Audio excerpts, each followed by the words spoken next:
You know the name. You know the legend. Captain William Kidd. For centuries, his name has been synonymous with buried treasure, secret maps, and the classic image of a pirate captain with a chest full of gold. But what if I told you the real treasure of Captain Kidd wasn't he found on a remote island? What if the most valuable part of his story isn't the loot he plundered, but the man he was, and the powerful men who used him? This is the story of how a respected privateer became a condemned pirate, a political victim in a game he never understood. Narrative body.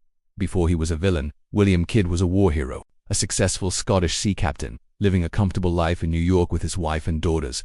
The year was 1695, and piracy was rampant in the Indian Ocean. The English king, William III, needed a hero, not a pirate. He needed a privateer. So, the most powerful men in the kingdom, lords, earls, and governors, approached Kidd with a special mission. They funded a new ship, the Adventure Galley, and gave him a royal commission to hunt down and punish pirates. Kidd was meant to be the solution, not the problem. His journey started with high hopes, but quickly descended into a nightmare. For a year he scoured the seas, finding no pirates. The voyage was long, the crew was growing restless, and the money was running out. Mutiny was a very real threat. It was in this desperate moment that Kidd made a fateful decision. He spotted a ship, the Quedagh Merchant, and seized it. The vessel was loaded with immense riches, and though it had a French pass making it a legal prize in a time of war, its captain was English, which complicated everything. To the men in London, this was the line Kidd had crossed.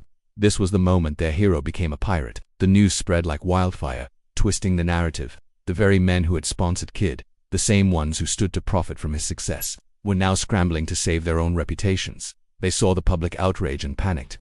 They branded him a pirate, a criminal, a monster. Unaware of the political storm, Kidd sailed back to the Americas, believing he could clear his name. He brought with him a fraction of the Quedagh Merchant's treasure as proof of his success, confident his powerful backers would vouch for him. Instead, they betrayed him.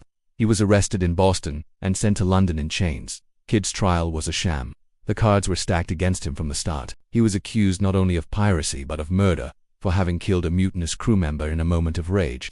Key evidence, the French passes that could have proven his actions were legal, mysteriously disappeared. He was denied legal counsel, and with no one to defend him, the verdict was inevitable. On May 23, 1701, William Kidd was sentenced to hang. His execution was not swift. The first rope broke and he plunged to the ground, a gasp going through the crowd.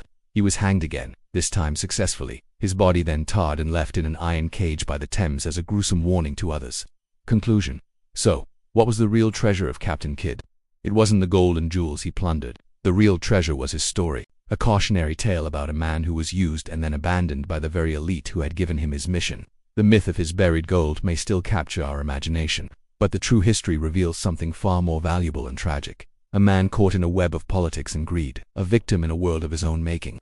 So the next time you hear his name, remember that the most captivating treasure he ever left behind wasn't hidden in the ground, it was in his story.